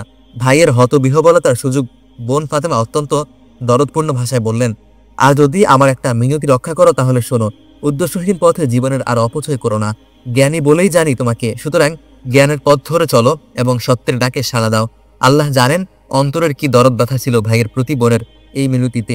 ওমর উঁচিয়ে ধরা তলোয়ার নামিয়ে নিলেন, সর্পরাজ যেমন উদ্যত ফনা নামিয়ে ফেলে মন্ত্রের আবেশে। তবে মুখের তেজ বজায় রেখে বললেন, কি বলতে চাও তুমি? ফাতেমা বললেন, ভাই, মূর্তি পূজা ত্যাগ করো, আল্লাহর একত্ব স্বীকার করা এবং তার রাসূলের প্রতি ঈমান আনা। তোমার বিচারে যদি অপরাধ হয় তাহলে আমি স্বীকার করছি আমি আমার অপরাধ, এজন্য যে কোনো শাস্তি গ্রহণে আমি প্রস্তুত। কিন্তু যে আসমানি কালাম আমাদের জীবনের গতিধারা পরিবর্তন করেছে, আমাদের চলার পথে সত্যের আলো জ্বেলেছে, আমি চাই সে পাক কালাম তুমিও পড়ে দেখো একবার। আর কতকাল ডুবে থাকবে মূর্খতার অন্ধকারে। মুগ্ধ অভিভূত চিত্তে ওমর বোনের বক্তব্য শুনলেন আর ভাবলেন, কোথায় পেল এই অবলা নারী এমন আশ্চর্য শক্তি? উদ্যত তরবারির নিচে এমন মৃত্যু ভয়হীন ও প্রশান্তিপূর্ণ মুখাবয়ব কল্পনা করাও যে অসম্ভব। বিশ্বাসের প্রতি এমন দৃঢ়তা, লক্ষ্য ও উদ্দেশ্যের প্রতি এমন অবিচলতা, সর্বোপরি মানবের প্রতি এমন দরদ ব্যথা ও কল্যাণ আকুতি, এসবের পিছনে কি রহস্য নিহিত? কি আছে ওই কালামে? ক্ষতি কি একবার পড়ে দেখতে? এ সকল ভাবনায় আচ্ছন্ন ওমর এবার কিছুটা মোলায়েম কণ্ঠে বললেন, আচ্ছা দাও, পড়ে দেখি তোমার কোরআন। উদ্যত স্বভাব ওমরের মনোভাবের এই অপ্রত্যাশিত পরিবর্তনে বোন ফাতেমার অন্তরে আশা আনন্দের এক অপূর্ব ঢেউ খেলে গেল। কিন্তু মনের ভাব গোপন রেখে তিনি দৃঢ়তার সাথে বললেন, আল্লাহর কালাম তো অপবিত্র অবস্থায় স্পর্শ করা যায় না, পড়তে হলে পবিত্র হতে হয়। আশ্চর্য! উমরের মতো উদ্যত স্বভাবের কোরেশ যুবক কোনো প্রতিবাদ করলেন না। গোসল করে পবিত্র হলেন। দেহের পবিত্রতা বুঝি বা হৃদয়কেও স্পর্শ করল। দুরু দুরু বুকে তিনি হাত বাড়ালেন। বোন ফাতেমা এগিয়ে দিলেন সূরা তোহা এর সেই অংশটি যা তিনি তার স্বামী খাব্বাবের নিকট পড়ছিলেন। একজন বোনের অন্তরে যতটুকু কল্যাণ আকুতি থাকতে পারে ততটুকু আকুতি নিয়ে আল্লাহর নিকট তিনি নীরব প্রার্থনা জানালেন, হে পরম প্রতিপালক, মানুষের হৃদয় তোমার হাতে, তোমারই নিয়ন্ত্রণে। সুতরাং সত্যের জন্য ওমরের হৃদয়কে উন্মুক্ত করে দাও। কবুল হওয়ার মতো কোনো প্রার্থনা যদি আমার থাকে তাহলে জীবনের এই একমাত্র প্রার্থনা কবুল করো হে আল্লাহ। ওমর ততক্ষণে তেলাওয়াত শুরু করেছেন, আর ফাতেমা দু চোখে আশা ও প্রত্যাশার সুগভীর ব্যাকুলতা নিয়ে তার মুখ পানে তাকিয়ে আছেন। মুখের আয়নায় অন্তরের প্রতিফলন বোঝার চেষ্টা করছেন। ওমর একটি করে আয়াত তেলাওয়াত করছেন, আর সত্যের অরুণোদয় যেন ধীরে ধীরে তার হৃদয় আকাশ আলোক উদ্ভাসিত করে চলছে। তোহা, তুমি হতভাগ্য হবে, সেজন্য তো কোরআন নাজিল করিনি। এ তো আমাকে যারা ভয় করে তাদের জন্য স্মারক। যিনি ভূমণ্ডল ও সুউচ্চ নবমণ্ডল সৃষ্টি করেছেন, এ তো তারই অবতারিত। রহমান আরশে অধিষ্ঠান গ্রহণ করেছেন। আকাশসমূহে ও পৃথিবীতে এবং উভয়ের মধ্যস্থলে আর পাতাল তলের যা কিছু আছে সবকিছু তারই মালিকানা। তুমি যদি সশব্দে বলো তবে তিনি তা গোপনতম বিষয়ে অবগত। আল্লাহ তাআলা, তিনি ছাড়া কোনো ইলাহ নেই, তারই জন্য সুন্দর নাম সকল। কিয়ামতকাল অবশ্যম্ভাবী, আমি তা অজ্ঞাতেই রাখব যেন প্রত্যেক মানব আপন কৃতকর্মের প্রতিদান প্রাপ্ত হয়। সুতরাং যে দুর্ভাগা তা অবিশ্বাস করেছে এবং প্রবৃত্তি তাড়িত হয়েছে অতঃপর ধ্বংসপ্রাপ্ত হয়েছে, সে যেন তোমাকে সত্য বিমুখ করতে না পারে। হায় পাঠক, যে ভাষায় এ কালাম নাজিল হয়েছে তার অলৌকিকত্ব ও ঐশী সৌন্দর্য তুমি যদি কিছুমাত্র অনুভব করতে পারতে তাহলে বুঝতে কেন বলা হয়েছে, যদি এ কোরআন কোনো পর্বতের উপর আমি নাজিল করতাম তাহলে দেখতে আল্লাহর ভয়ে তা ফেটে গেছে। সুতরাং হৃদয় যতই পাষাণ হোক এবং চিন্তা ও বিবেক যতই মুর্দা হোক, এরপরও কি মানুষ কোরআনের মহাসত্য থেকে বিমুখ থাকতে পারে? ওমরের পাষাণ হৃদয় নরম হলো, বিগলিত হলো। মহাসত্যের সামনে তিনিও অবনত হলেন। আল কোরআনের হাতছানিতে তিনিও সাড়া দিলেন। স্বপ্নের ঘোর থেকে জেগে ওঠা মানুষের মতো তিনি বলে উঠলেন, এ তো মানুষের কথা নয়, আল্লাহর কথা। আমাকে নিয়ে চলো তার খিদমতে, আমি আশ্রয় চাই তার পাক কদমে। বোন ফাতেমার আনন্দের কথা কি আর বলবো। প্রিয় পাঠক, যতদূর পারো তুমি শুধু কল্পনা করো। আত্মগোপন করে খাব্বাব সবকিছু দেখছিলেন, শুনছিলেন। এবার তিনি মারহাবা মারহাবা বলে বেরিয়ে এলেন এবং ওমরকে সুসংবাদ দান করে বললেন, ওমর, সত্যের পথে তোমার যাত্রা মুবারক হোক। প্রিয় নবী সাল্লাল্লাহু আলাইহি ওয়াসাল্লাম তোমার হেদায়েতের জন্য দোয়া করেছিলেন। আগামী দিনের ওমর আল ফারুক তখন নতুন বেশে নতুন উদ্দেশ্যে রওনা হলেন দারুল আরকামে, যেখানে হযরত মুহাম্মদ সাল্লাল্লাহু আলাইহি ওয়াসাল্লাম সাহাবা কেরামকে দ্বীন ও তাওহীদের শিক্ষা এবং আবদিয়াত ও ইনসানিয়াতের শিক্ষা দান করছিলেন। নুরানি চেহারার অল্প কজন মানুষ নূরনবীর পবিত্র মুখে ঐশীবাণী শ্রবণ করছিলেন। এমন সময় বদ্ধ দরজায় ওমরের আওয়াজ পেয়ে সকলে শঙ্কিত হলেন, তবে তুচ্ছ প্রাণের মায়ায় নয়, প্রাণপ্রিয় নবীর অমঙ্গল আশঙ্কায়। কিন্তু হযরত মুহাম্মদ সাল্লাল্লাহু আলাইহি ওয়াসাল্লাম পরম প্রশান্তির সাথে অগ্রসর হলেন এবং দরজা খুলে দিলেন, যেন এতক্ষণ এই আওয়াজের ইন্তেজারি ছিলেন তিনি।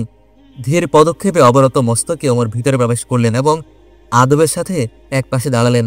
নূরনবী সাল্লাল্লাহু আলাইহি ওয়াসাল্লাম তার বুকে হাত রেখে শুধু বললেন, ওমর, আর কতকাল হোঁচট খাবে মিথ্যার অন্ধকারে? লজ্জায় ও অনুতাপে ওমর যেন মাটির সাথে মিশে যাবেন।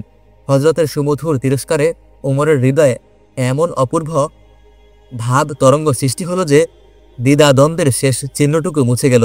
স্বতঃস্ফূর্ত কণ্ঠে তিনি উচ্চারণ করলেন পবিত্র কালিমা, আশহাদু আল্লা ইলাহা ইল্লাল্লাহ ওয়া আশহাদু আন্না মুহাম্মাদান আবদুহু ওয়া রাসূলুহু।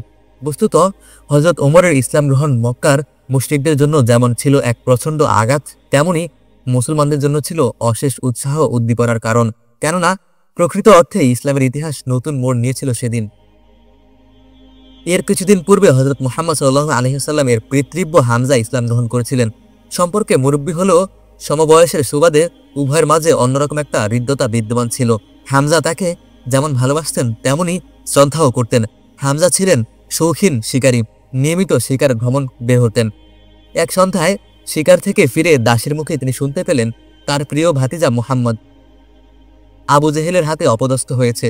হামজাকে ধিক্কার দিয়ে ক্ষুদ্র কণ্ঠে দাসী বলল, মুত্তালিব পরিবারের মর্যাদা কি ধুলোয় লুণ্ঠিত হবে? আপন বলতে কেউ কি নেই মুহাম্মদের? আবু জাহেলের সব কটূক্তি কেন কেন তাকে নীরবেই হজম করতে হলো আজ। দাসীর মুখে ঘটনার বিবরণ শুনে হামজা ক্রোধে আত্মহারা হয়ে বললেন, কি এত বড় স্পর্ধা? আমি বেঁচে থাকতে মুহাম্মদ অপদস্থ হবেন কেন? কি তার অপরাধ? তিনি আপন ধর্মরত প্রচার করছেন, কোনো অন্যায় তো করেননি। তার মতো পবিত্র চরিত্রের অদ্বিতীয় আরেকজন কে আছেন আরবের বুকে? অথচ তিনি লাঞ্ছিত হবেন আবু জেহেলের মতো লোকের হাতে। বীর হামজা ধনুক হাতে তখনই ছুটে গেলেন কাবা চত্বরে। বাঘের মতো ঝাঁপিয়ে পড়লেন আবু জাহেলের উপর। গর্জন করে বললেন, আমার ভাতিজাকে গালমন্দ করো? এত বড় আস্পর্ধা তোমার? অথচ সে যা বলে আমিও তাই বলি। সাহস থাকে তো আমার সামনে মুখ খুলো দেখি। প্রিয় পিতৃব্যের ইসলাম গ্রহণে হযরত মুহাম্মদ সাল্লাল্লাহু আলাইহি সাল্লাম জীবনের স্মরণীয় আনন্দ লাভ করলেন। আবু জাহেলের দুর্ব্যবহার যেন আল্লাহর রহমত হয়ে তার কাছে ফিরে এলো, তাই তিনি আল্লাহর শুকর আদায় করলেন। ওমর ও হামজা এই দুই কোরেশ বীরের পরপর ইসলাম গ্রহণের ফলে নিপীড়ন নির্যাতনের বিপর্যস্ত মুসলমানদের ক্ষুদ্র জামাত যেন কোমর সোজা করে দাঁড়াবার সুযোগ পেল। কেননা হামজার আভিজাত্য এবং ওমরের বীরত্ব ছিল কোরেশের সর্বস্বীকৃত। হযরত ওমর একদিন প্রিয় নবীর খিদমতে আরজ করলেন, ইয়া রাসূলুল্লাহ, আমরা যদি হক ও সত্যের অনুসারী হয়ে থাকি তাহলে কাফিরদের ভয়ে কেন আত্মগোপন করে থাকা? ওদের অধর্ম চলবে প্রকাশ্যে আর আমরা আল্লাহর ইবাদত করব লুকিয়ে? এ অসহ্য ইয়া রাসূলুল্লাহ, অনুমতি করুন কাবা ঘরের সামনে আমরা প্রকাশ্যে সালাত আদায় করি। বীর ওমরের এ সাহসী অবদান সন্তুষ্ট চিত্তেই মঞ্জুর করলেন আল্লাহর রাসূল। দুই কাতারের অগ্রভাগে নাঙ্গা তলোয়ার হাতে ওমর ও হামজা অবস্থান গ্রহণ করলেন এবং কাবা চত্বরে উপস্থিত হয়ে প্রকাশ্যে সালাত আদায় করলেন। ওমর হামজার তলোয়ারের মুখে কারো সাহস হলো না মুখ খোলার কিংবা হাত তোলার। বস্তুত সেদিনই মুসলমানগণ একটি নতুন জাতি ও একটি নতুন শক্তিরূপে আত্মপ্রকাশ করলেন। অবশ্য প্রতিহিংসার আগুন তাতে আরও দাউ দাউ করে জ্বলে উঠল এবং নির্যাতন ও নিপীড়ন আরও ভীষণ রূপ ধারণ করল। হযরত মুহাম্মদ সাল্লাল্লাহু আলাইহি ওয়াসাল্লাম এর আপন গোত্র বনু হাশিমের সকলে মুসলমান না হলেও তার প্রতি পূর্ণ সহানুভূতিশীল ছিলেন। তাই হাশেমি মুহাম্মদ অন্য কোনো গোত্রের হাতে নিগৃহীত হবেন এটা ছিল তাদের জন্য অসহনীয়। অন্যদিকে কোরেশের অন্যান্য শাখা হাশেমিদের মুহাম্মদ প্রীতি সহজভাবে মেনে নিতে পারছিল না। ফলে আলোচনা সমালোচনা ও বাগ বিতণ্ডার পর্যায়ে গড়িয়ে তারা গোত্রীয় কলহের রূপ নিল এবং সম্মিলিত কোরেশ হাশেমিদের বিরুদ্ধে সর্বাত্মক বয়কট ঘোষণা করল। অনন্যপায় হয়ে হাশেমি পরিবার তখন নিকটবর্তী পর্বত অধিত্যকায় আশ্রয় নিল। এজন্য পরবর্তীতে তা আবু তালিব অধিত্যকা নামে পরিচিত হয়েছে। কোরেশের সকল শাখা এ মর্মে একটি সর্বসম্মত চুক্তিপত্র তৈরি করল যে হাশেমিরা মুহাম্মদকে যতদিন ছত্রছায়া দান করবে ততদিন হাশেমিদের সাথে যাবতীয় লেনদেন সামাজিক সম্পর্ক করা নিষিদ্ধ করা হলো। এ নিষেধাজ্ঞা অমান্যকারীদের বিরুদ্ধেও বয়কট কার্যকর হবে। চুক্তিপত্রটির উপর ধর্মীয় মর্যাদা আরোপ করার জন্য তা কাবাগৃহে ঝুলিয়ে রাখা হলো।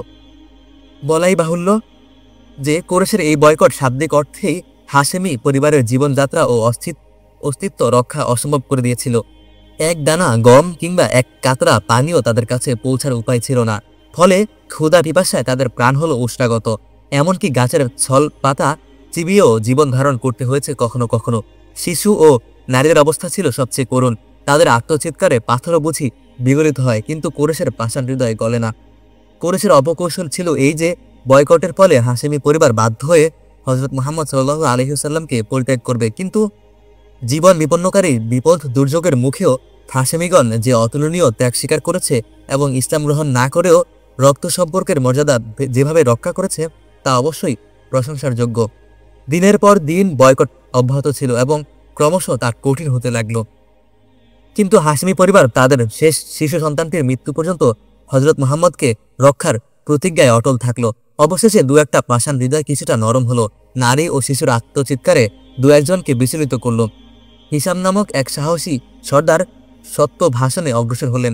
তিনি বললেন, এই কি আমাদের আরবীয় অভিজাত্যের নমুনা? হাসিমি শিশুরা ক্ষুধা ও পিপাসায় ছটফট করবে, অথচ আমরা নির্বিকার বসে থাকব। এ কোন ধর্ম? কি অপরাধ তাদের? আমি জানতে চাই, কবে শেষ হবে এই অমানবিক শাস্তির মেয়াদ? হিসামের এই সাহসী সমালোচনার পর আরও দু একজন মুখ খুললেন। তাদের কণ্ঠেও ধ্বনিত হলো হিসামের বক্তব্য। এভাবে বিরূপ সমালোচনা ক্রমশ জোরদার হলো। এমত অবস্থায় একদিন সর্বজন শ্রদ্ধেয় আবু তালিব কুরেশ নেতাদের বললেন, দেখো, মুহাম্মদ বলছে আল্লাহ ও মুহাম্মদ শব্দ দুটি ছাড়া তোমাদের পুরো চুক্তিপত্র নাকি পোকায় কেটে ফেলেছে। মুহাম্মদের কথা সত্য হলে এই আযাব থেকে আমাদের মুক্তি দাও, আর সত্য না হলে তোমাদের যা ইচ্ছা করতে পারো। চুক্তিপত্র নামিয়ে দেখা গেল ঘটনা সত্য। তখন হিসাম ও অন্যান্য উৎসাহী লোকেরা চুক্তিপত্র ছিঁড়ে ফেলে আবু জাহেলকে সাফ জানিয়ে দিল, এই অন্যায় চুক্তি মেনে চলতে আমরা বাধ্য নই। দুষ্কর্মা আবু জাহেলের তখন নতি স্বীকার করা ছাড়া কোনো উপায় ছিল না। এভাবে সুদীর্ঘ ৩ বছর পর বয়কট বিভীষিকাময় এর অবসান ঘটল। এই ঘটনার কিছুদিন পর বিবি খাদিজা মৃত্যুবরণ করলেন। এটা ছিল হযরত মুহাম্মদ সাল্লাল্লাহু আলাইহি ওয়াসাল্লাম এর জীবনের কঠিনতম শোকাঘাত। কেননা ইনি তো সেই খাদিজা, হেরা পর্বতের নির্জন গুহায় যিনি স্বামী মুহাম্মদের খাবার বয়ে নিতেন এবং নবী মুহাম্মদকে সান্ত্বনা বাণী শোনাতেন।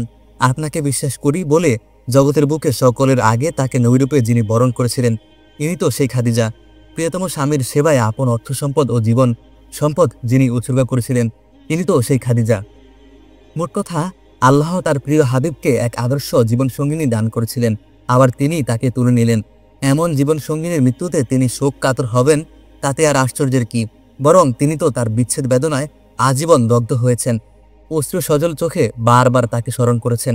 এমনকি হিজরতের সময়ও হযরত খাদিজার কবরের কথা তার মনে পড়েছিল।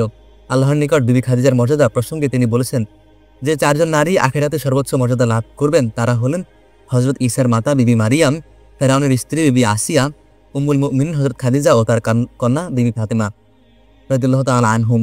বিশ্ব নিয়ন্তার অপার রহস্যলীলা বোঝা মানুষের পক্ষে সম্ভব নয়। প্রিয়তমকে বিপদের উপর বিপদ এবং শোকের উপর শোক কেন দান করেন তা তিনিই জানেন। দেখো, বিবি খাদিজার মৃত্যু শোকের উপশম না হতেই পরম শ্রদ্ধেয় পিতৃব্য আবু তালিবের মৃত্যু উপস্থিত হলো। সেই আবু তালিব যিনি পিতা ও পিতামহের অভাব পূরণ করেছেন, এতিম ভ্রাতুষ্পুত্রকে পিতৃস্নেহে লালন পালন করেছেন, আবার নবী জামিন জীবনের সকল বিপদ দুর্যোগ ও ঝড়ঝাপটার মুখে তাকে আগলে রেখেছেন। এমন দরদি অভিভাবকের চিরবিদায়ে নবী মুহাম্মদ যেন দুঃখের আকুল দরিয়ায় ডুবে গেলেন। এই কারণেই পরবর্তীকালে তিনি বলেছেন, এই বছরটি ছিল আমার জীবনের দুঃখের বছর বা আমুল হুজন। এদিকে যা আশঙ্কা করা হয়েছিল তাই ঘটল। জালিম কুরেশ হযরত মুহাম্মদ সাল্লাল্লাহু আলাইহি ওয়াসাল্লামকে অভিভাবকহীন ও নিঃসঙ্গ ভেবে সরাসরি তার উপর অত্যাচার শুরু করল এবং একসময় তা এমন ভয়াবহ পর্যায়ে উপনীত হলো যে আল্লাহর রাসূলের পক্ষে শুধু সম্ভব ছিল তার উপরও হিম্মত ও মনোবল অটুট রাখা এবং লক্ষ্য ও উদ্দেশ্যের পথে অবিচল থাকা। কিন্তু একসময় তাকে মক্কা ত্যাগ করে অন্যত্র গমনের কথা ভাবতেই হলো, কেননা মক্কার ঊষর মরুতে ঈমান ও তাওহীদের বীজ অঙ্কুরিত না হওয়ার আপাতত কোনো সম্ভাবনা ছিল না। তার মনে পড়ল শৈশবের স্মৃতি বিজড়িত তায়েফের কথা। তিনি ভাবলেন, সবুজের সমারোহপূর্ণ ছায়াঘেরা তায়েফ হয়তো আমাকে নিরাশ করবে না, হয়তো কোনো কর্ণ তাওহীদের বাণী শ্রবণ করবে এবং কোনো হৃদয় ঈমানের দাওয়াত গ্রহণ করবে। শৈশবে যে তায়েফে আমাকে স্তন্য দান করেছে, সে তায়েফ আজ আমাকে আশ্রয় দেবে না, আমার কথা শুনবে না, তা হতে পারে না। হযরত মুহাম্মদ সাল্লাল্লাহু আলাইহি ওয়াসাল্লাম এর তায়েফ সফরের পরিকল্পনা টের পেয়ে কুরাইশ এবং এই বলে তায়েফীদের সতর্ক করে দিল যে, পূর্বপুরুষদের ধর্ম যদি রক্ষা করতে চাও, সেই সাথে বিদ্যমান মৈত্রী যদি সম্পর্ক অটুট রাখতে চাও, তাহলে মুহাম্মদকে আশ্রয় দানের চিন্তাও করো না। দুর্ভাগা তায়েফ কুরাইশের কথায় প্রভাবিত হলো। তাদের প্রতি নবীর সাধারণ আর কোনো মর্যাদা তারা রক্ষা করল না, বরং শহরের দুষ্কৃতকারীদের তার পিছনে লেলিয়ে দিল। তারা তাকে পাথর মেরে লহু লাহান করে ফেলল। ক্ষত বিক্ষত ও রক্তাক্ত অবস্থায় শহর ত্যাগ করে তিনি শহরতলির এক আঙ্গুর বাগানে আশ্রয় নিলেন। তার শরীরের জখম থেকে ঝরছিল লাল রক্ত, আর হৃদয়ের ক্ষত থেকে ঝরছিল তপ্ত অশ্রু। হায়, রহমতের নবীর একই করুণ অবস্থা, একই বিপর্যস্ত দশা। তবু দেখো, দুহাত তুলে আল্লাহর দরবারে তিনি কি ফরিয়াদ করছেন, হে আল্লাহ, অসহায়ের সহায় তুমি, নিরাশ্রয়ের আশ্রয় তুমি, তোমারই সাহায্য প্রত্যাশী আমি, তোমারই করুণা ভিখারি এ অপরাধী। তোমাকে ছাড়া বলো আর কাকে জানাবো আমার ফরিয়াদ? কার হাতে আমাকে তুলে দিচ্ছ হে আল্লাহ? তাদের হাতে অন্তরে যাদের দয়া মায়া নেই, মুখে যাদের ভালোবাসা হাসি নেই। তুমি তো হলে আসমান জমির নূর, তোমার নূরেই তো সকল অন্ধকার হয় দূর। তোমার সেই নূরের আশ্রয় নিলাম আমি। আল্লাহ নবী আরো বললেন, তায়েববাসীকে আমি কল্যাণের পথে ডেকেছি, মুক্তির পথ দেখিয়েছি, ঈমান ও তাওহীদের দাওয়াত দিয়েছি, আর তারা আমাকে পাথর মেরেছে, আমার রক্ত ঝরিয়েছে, তবু তাদের বিরুদ্ধে আমার কোনো অভিযোগ নেই, অকল্যাণ কামনা নেই। তারা যদি আমার ডাক নাও শুনে, তবু আমি আশা করি তাদের সন্তান যারা হবে তারা একদিন শুনবে। হে আমিনার দুলাল, হে প্রিয়তম মুহাম্মদ, আপন পর সকলকে এমন করে ভালোবাসতে পেরেছ তুমি, তাই তো স্রষ্টা তোমায় বলেছেন রহমাতুল্লিল আলামিন। হায়, পৃথিবীর মানব সম্প্রদায় যদি তোমার মানবপ্রেম থেকে শিক্ষা গ্রহণ করত। তায়েফীদের এমন নিষ্ঠুর আচরণের পর প্রিয়নবী ভাবলেন জন্মভূমি মক্কায় ফিরে যাওয়াই উত্তম। শত অত্যাচারের মাঝেও সেখানে তো সান্ত্বনা আছে আল্লাহর ঘর। মক্কা তো হলো প্রিয়তমের প্রেম নগরী। বাইতুল্লাহ তাওয়াফ করে এবং হাজরে আসওয়াদে চুম্বন করে আত্মা যে মহাপ্রশান্তি লাভ করে তা আর কোথায় পাবো। খবর পেয়ে মক্কার মুশরিকরা নতুন জোট বেঁধে জোর জোর তৎপরতা শুরু করল, যাতে হযরত মুহাম্মদ সাল্লাল্লাহু আলাইহি সাল্লাম কোনোভাবেই শহরে প্রবেশ করতে না পারেন। হায়, নির্বোধেরা যদি বুঝতো যার প্রতি আজ তাদের এই অনাদর, এই অবজ্ঞা, তিনি একদিন মহান বিজয়ীরূপে এই শহরে প্রবেশ করবেন এবং সবার সব অপরাধ হাসি মুখে ক্ষমা করে বুকে টেনে নেবেন। ক্লান্ত, শ্রান্ত, বিষণ্ণ ও অবসন্ন অবস্থায় প্রিয়নবী মক্কার উপকণ্ঠে উপনীত হয়ে শহরের পরিস্থিতি এবং কোরেশের মনোভাব সম্পর্কে অবগত হলেন এবং ব্যথিত অন্তরে নতুন করে ব্যথা পেলেন। এত কিছুর পরও মুশরিকদের কাছে এতটা অমানবতা তিনি আশা করেননি। কিন্তু বিপদ যত কঠিন হোক এবং পরিস্থিতি যত সঙ্গীন হোক, আল্লাহর নবী কখনো বিচলিত হলেন না, ভেঙে পড়েন না, কেননা তিনি তো ঐশী সত্তার নির্দেশে পরিচালিত হন। তদুপরি তিনি তো ঘটনা প্রবাহের পরিণতি সম্পর্কে অন্তর্দর্শী হন। এক্ষেত্রেও আল্লাহর নবী স্থির প্রশান্ত চিত্তে পরিস্থিতির মোকাবেলা করলেন এবং হারামের প্রতিবেশী কোরেশের স্বভাব ঔদার্যের কথা স্মরণ করে এই আবেদন বার্তা পাঠালেন, দেখো, আমি পরদেশী নই, তোমাদেরই একজন। আমারও জন্মভূমি, আমারও পিতৃভূমি এ মক্কা নগরী। হারামের প্রতিবেশীদের মাঝে এমন কোনো মহানুভব কি নেই যিনি আমাকে আশ্রয় দিতে পারেন? নিশ্চয়তা দিচ্ছি, আমি কারো অমঙ্গল করব না, কারো শান্তি ভঙ্গ করব না, শুধু আল্লাহর বাণী প্রচার করব। এমন মর্মস্পর্শী আবেদনও কোরেশের মন নরম হলো না। কোনো হৃদয়বান এসে তার হাত ধরে বলল না, আসুন মুহাম্মদ, আপনি এই শহরের সর্বোত্তম মানুষ, আপনারই অধিকার এখানে সবার আগে, আসুন আমার আশ্রয়ে। প্রাণ থাকতে কেউ স্পর্শ করতে পারবে না আপনাকে। ঊর্ধ্বলোকের নূরের সৃষ্টিরা যখন স্তব্ধ বিস্ময়ে মর্তলোকের মাটির মানুষের এই হৃদয়হীনতা অবলোকন করছিল, তখন মানুষ ও মানবতার মুখ রক্ষা করার জন্য একজন মানুষ অবশ্য এগিয়ে এসেছিলেন। পৃথিবীর সব দেশে সব যুগে দু একজন ভালো মানুষ অবশ্যই থাকেন। মানবতার লাজ তারাই রক্ষা করেন। জাহেলিয়াতের অন্ধকার আরবেও দু একজন ভালো মানুষ ছিল। মুতঈম হলেন তাদের একজন। যেমন উদার ও মহৎ, তেমনি সাহসী ও নির্ভীক। তিনি এগিয়ে এলেন এবং কাবা প্রাঙ্গণে দাঁড়িয়ে স্পষ্ট ভাষায় ঘোষণা করলেন, যে শহরে মুহাম্মদ আল আমিনের স্থান নেই, সেখানে কারো স্থান হতে পারে না। শোনো মক্কাবাসী, আজ থেকে মুহাম্মদ আমার আশ্রিত, তোমরা তাকে কিছু বলো না, তিনিও তোমাদের কিছু বলবেন না। মনে রেখো, অন্যায়ভাবে কেউ যদি তাকে বিরক্ত করো, তাহলে তার সাথে আমার বোঝাপড়া হবে। আর ভুলে যাও না যে মুতঈম ও তার পুত্ররা তরবারির ভাষা খুব ভালোই বুঝে। বড় ভালো মানুষ ছিলেন এই মুতঈম। ইসলাম গ্রহণের সৌভাগ্য তার হয়নি, সেজন্য আফসোস। কিন্তু নিরাশ্রয় নবীকে আশ্রয় দেওয়ার যখন কেউ ছিল না, তখন তিনি তার হাত ধরেছিলেন, তাকে অভয় দিয়ে বলেছিলেন, আসুন মুহাম্মদ, আমার আশ্রয়ে মক্কায় আসুন, দেখি কে আপনাকে কি বলে। পরবর্তী জীবনে তাই প্রিয়নবী গভীর কৃতজ্ঞতার সাথে মুতঈমকে স্মরণ করেছেন। আশ্রয়দান ছিল আরবের অলঙ্ঘনীয় প্রথা, তাই কোরেশকে তা মেনে নিতে হয়েছিল। কিন্তু মুশরিক সর্দাররা এ কারণে মুতঈমের উপর ক্রুদ্ধ হলো এবং বিভিন্ন ছলছুতায় তাকে উত্ত্যক্ত করতে শুরু করল, যাতে তিনি হযরত মুহাম্মদ সাল্লাল্লাহু আলাইহি ওয়াসাল্লামের উপর হতে আশ্রয় প্রত্যাহার করে নেন। কিন্তু কোরেশের প্রচণ্ড চাপ ও প্রতিকূল আচরণ সত্ত্বেও মুতঈম তার সিদ্ধান্তে অটল ছিলেন। তাই সকল যুগের সকল মানুষের পক্ষ হতে তোমাকে হে মুতঈম অশেষ ধন্যবাদ। কিন্তু সমগ্র বিশ্বে মহা উত্তম চরিত্রের প্রতিষ্ঠার জন্য যার আবির্ভাব, তিনি কিভাবে এটা বরদাস্ত করতে পারেন যে একজন নিরপরাধ মানুষ দুর্ভোগ পোহাবে তাকে আশ্রয়দানের অপরাধে? তাই একদিন কাবা প্রাঙ্গণে উপস্থিত হয়ে তিনি ঘোষণা দিলেন, হে মক্কাবাসী, শোনো, আজ থেকে আমি মুতঈমের আশ্রয় পরিত্যাগ করলাম। যে মহান সত্তা আমাকে রাসূল রূপে প্রেরণ করেছেন, তারই আশ্রয় আমার জন্য যথেষ্ট, কেননা তার হুকুম ছাড়া তোমরা কেউ আমার কোনো ক্ষতি কিংবা উপকার করতে পারো না।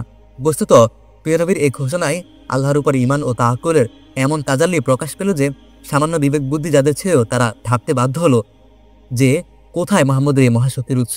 তবে কি সত্যি তিনি আল্লাহর বলিয়ান? তার বিজয়ের দিন কি তবে সমাগত? মুতঈমের আশ্রয় পরিত্যাগের ঘটনার কিছুদিন পরে আরবের প্রভাবশালী সর্দার ও গোত্রপ্রধান তোফায়েল মক্কায় আগমন করলেন। কোরেশ তাকে বেশ খাতির যত্ন করে এ মর্মে সতর্ক করে দিল যে নবুয়তের দাবিদার মুহাম্মদ এক পাগল, কথার জাদুতে ভুলিয়ে মানুষকে তিনি পূর্বপুরুষের ধর্ম থেকে ভ্রষ্ট করেন। সুতরাং তার সংস্পর্শ থেকে নিরাপদ দূরত্ব বজায় রাখা কর্তব্য। কিন্তু এর ফল হলো উল্টো। তোফায়েল হযরত মুহাম্মদ সাল্লাল্লাহু আলাইহি ওয়াসাল্লাম ও তার ধর্মব্রত সম্পর্কে কৌতূহলী হলেন। ঘটনাক্রমে একদিন তিনি নামাজরত অবস্থায় প্রিয় নবীর কোরআন তেলাওয়াত শ্রবণ করলেন। আর তখনই তার মহা সৌভাগ্যের আসমানি ফয়সালা নেমে এলো।